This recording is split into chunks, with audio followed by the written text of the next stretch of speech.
Welcome to episode 2 of the Inner Healing Intelligence podcast. Thank you so much for tuning in today. In this episode, we're going to talk a little bit more about mindfulness. We're going to talk about what mindfulness really means and why it is a crucial first step in learning how to listen to and trust your inner healing intelligence. Stay tuned. Welcome, everyone. My name is Dr. Lori Little, and I'm a clinical psychologist, mindfulness coach, psychedelic therapist, wife, and mom.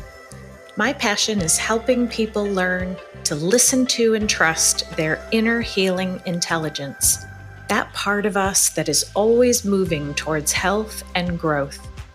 Ultimately, when we allow our inner healing intelligence to be our guide, we can stop looking outside of ourselves for answers. We can experience more joy, more peace, and more connection with others than we may have ever thought possible. Although it may sound simple, it is by no means easy. Join me as we discuss the many challenges and opportunities that listening to your inner healing intelligence can bring to your life.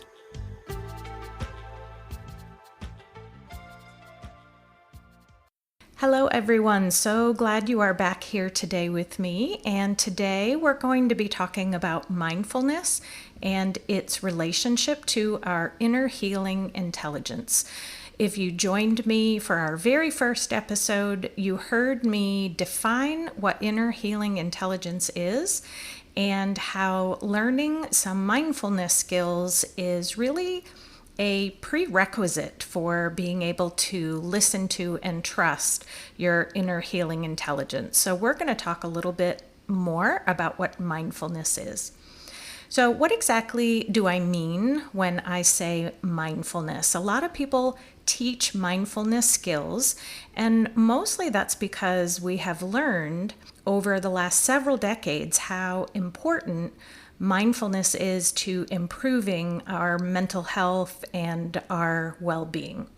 There are many ways that people define mindfulness, but for our purposes, I'm really going to be using the terms mindfulness and observing and noticing interchangeably. All of those are different ways of saying essentially the same thing. At its very simplest form, that's really what mindfulness is. It's just learning how to be more observant, how to be more aware, and particularly to notice without judgment. And so this without judgment part is probably the biggest challenge to being mindful. Because when we think about it, humans are prone to being very judgmental. Although many of us might like to think that we are not judgmental people, there really is an evolutionarily adaptive reason for having the ability to judge. So think about it, judging keeps us safe. If I judge this place or this food, or this person as dangerous to me, then I am more likely to avoid it or at least be extra careful when engaging with it. So being non-judgmental seems counter to how our human brains are made. And I think that's why it is so difficult. When we are practicing mindfulness, we are practicing our skills of observation, and we're making a concerted effort to notice exactly what is. So we're trying really hard not to add a label of good or bad or any kind of judgment associated with it at all. Mindfulness is noticing what is exactly as it is. And this requires us to take away our assumptions or our preconceived beliefs or notions that we might have of something and just look at it exactly as it presents itself. And like many of the things I'll be talking about, on the surface, this seems very simple, but is actually very difficult when we try to practice it in reality. We can be mindful of anything. So when I'm teaching mindfulness to my patients, I typically start with the easiest things to notice, which are concrete objects around. So let's do a mini practice real quick, just as you're listening to this right now. Take a moment to just notice as many red objects as you can around you. Even if you do this just for a couple of seconds, you can put me on pause if you need to, if you really need to focus. But just notice as many red objects as you can see. And again, we're going to practice noticing without judgment. It's really challenging to notice objects without the thought, oh, that's pretty, or oh, I love that, or I remember where I got that. We're really practicing the skill of just noticing. So when I do this little exercise with my patients, what many people will say who are new to this was something to the effect of, I was able to do that for just a few seconds, but then my mind started to wander to something else. Sometimes people will say, I started thinking about what that red object means to me, and then I forgot what I was doing. Sometimes people will say, some of our anxious or competitive people will say, oh, I noticed that I was counting as many red objects as I could find, and I was sort of challenging myself a little bit to find as many as I could. Our mind does all sorts of things when we very first learn how to practice mindfulness. But the goal in this initial exercise is just to be aware without searching. And when you think about it, searching has a sort of energy associated with it. Mindfulness is really not searching, it's just noticing. We're noticing without searching or grasping, but we're just letting our minds become aware. One of the other very common pushbacks that I get when initially starting to practice mindfulness exercises is that people will have a bit of a resistance to it and say things like, oh my gosh, this is so stupid. Why is she making me do this? How is noticing the red Kleenex box in my room going to help me with my life? It seems very disconnected to how this can actually be helpful for you. And if you had that thought, totally okay. I get it. I just ask if you could hang with me for just a little bit longer. I promise it is going to make sense. The reason I start with objects is because this is what our brains are used to. When you think about it, our brains are used to perceiving objects and things around us. And I like to start here because it's a little bit easier to practice this than, say, observing your breath, or observing your body sensations, observing your feelings, or even observing your thoughts. All of those things are part of a mindfulness practice, but when you're beginning, it is helpful to be able to focus on things that are concrete versus our thoughts, our feelings. Those tend to be a little bit more vague and really a little bit more hidden to us. So if you're new to practicing mindfulness, I would encourage you to really start first with the concrete objects, and then over time, see if you can move up to more abstract concepts like your thoughts and your feelings. A few more key points that I want to make about mindfulness. Learning to be more mindful is a skill, just like any other skill that you have learned in your lifetime, like learning how to ride a bike or drive a car. It takes time. So it's very important that you start out in very small increments, or else you're very likely to get frustrated and bored, and you're just more likely to give up. I suggest very small increments of just a few minutes or even a few seconds at a time when you are a beginner. Another key point to expect is that your mind is going to wander. This is what minds do. The analogy that I love to give is to think of your mind just like it were a puppy. If you have ever had a puppy, and I've had plenty of puppies in my day, if you've ever had a puppy and you've tried to train them to sit, you know that puppies need patience and they need to be shown how to sit repeatedly. Very few puppies, or at least the ones that I've had, quickly get it immediately and you'll never have to train them again. When training a puppy to sit, you might push their butt down and say sit, and they might stay there for about 3 seconds, but before you know it, they're up and they're wandering and they're wanting to play and do something else. So what do? We gently scoop up the puppy, we put it back down, we push down their butt gently and say sit.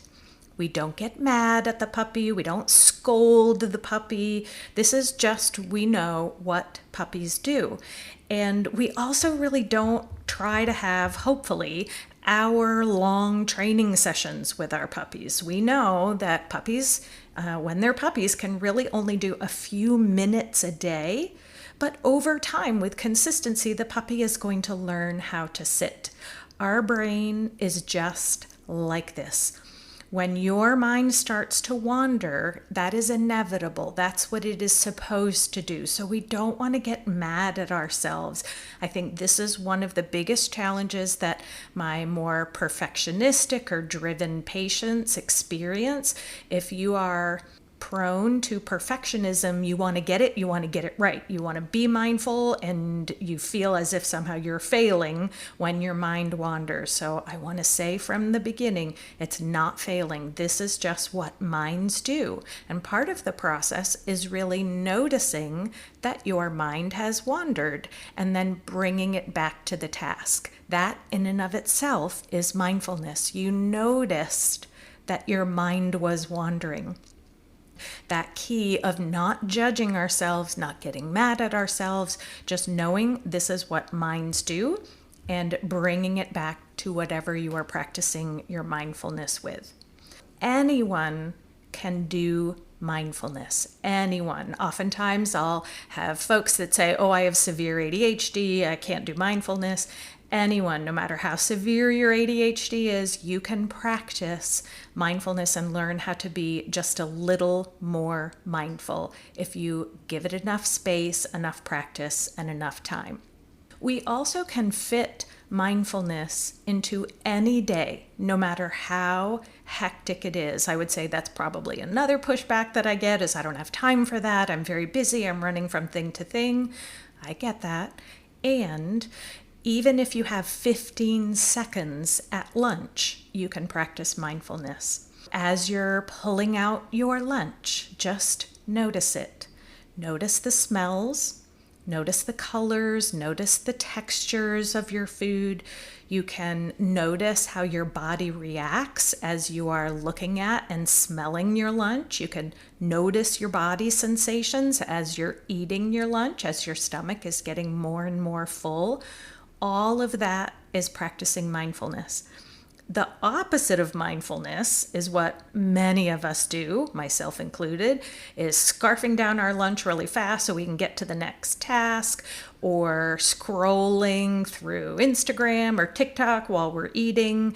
And then when you notice that when you've done something like that, when you're being unmindful, all of a sudden you look down and your lunch is gone and you can barely even remember eating it.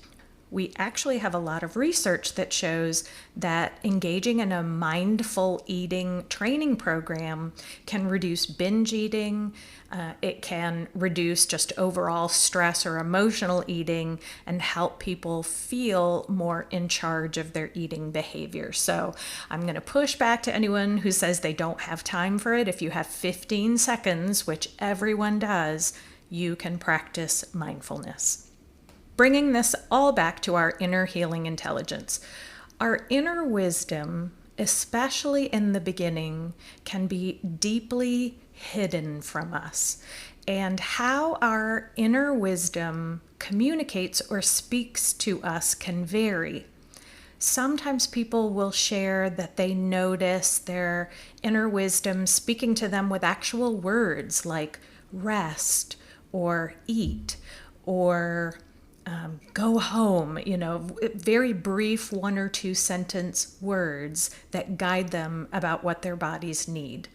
Other times people will say, I don't see words, but I might see images or memories. And other people will say, my inner wisdom comes to me in a feeling. I can't articulate it what it is, but it's just this feeling that I know something to be true. So regardless, how your inner healing intelligence or your inner wisdom speaks to you, especially in the beginning, it's going to be very quiet. So learning how to just sit with and be present and be mindful of our inner space is necessary in order to really hear the quiet messages from our inner healing intelligence.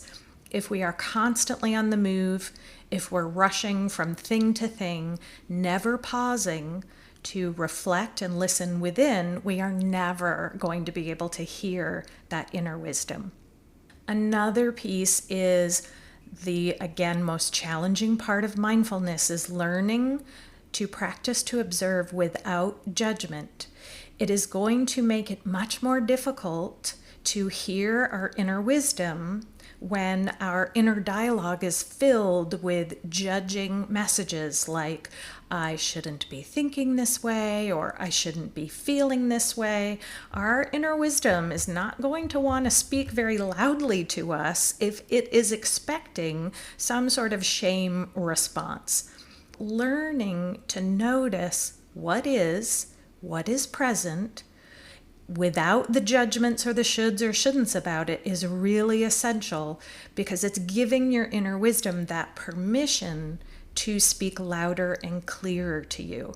And in future episodes, I'll be sharing more how we often create what we'll call these self-invalidating inner dialogues and how we can change that with more self-compassion. For now, I would encourage you to practice just noticing without judgment in little tiny ways this week. See if you can take just a couple of minutes, maybe even 30 seconds each day to practice noticing something without judgment. And if you'd like a list of mindfulness activities you can try, you can go to my website at laurilittle.com, and under the free resources and the DBT section, I have a downloadable worksheet that just gives you ideas about different ways that you can practice mindfulness. The benefits of creating a daily mindfulness practice, or even just being more mindful in general, are numerous. I can't even list them all here. Think of it as if learning how to be more mindful is like having the remote control to the mind television that you have that has 1,000 stations. So without mindfulness, and when we're being mindless, our mind, like a TV, can go to the bad childhood memory channel or the last time someone said something that hurt my feelings channel. And mindfulness is really learning how to pick up that remote and saying, hey, I don't really want to be on the bad childhood experience channel right now. I would much rather be on the gratitude channel, or I would rather be on the thinking how proud of my kids I am channel. These are much more positive and happy channels. But without the remote, the TV is just going from channel to channel without us being in charge. Mindfulness is really learning how to direct and be more in charge of our minds. So when you think about that, if you had more ability to control and direct and focus your mind the way you want to, the way your inner healing intelligence is guiding you to, think about how much more joy and meaning and purpose you can intentionally create in your life. But we got to start somewhere. We got to start small. So if this is new for you, give it a try. Let me know how it goes. You can reach me at laurielittle.com. And as always, I am so grateful for you joining me today, and I look forward to being with you on our next episode. Thank you so much for joining me today. If you'd like to learn more, you can reach me at laurielittle.com, where I share additional free resources and lots of information. If you enjoyed this episode, it would mean so much to me if you could write a review and share it with a friend. See you in the next episode.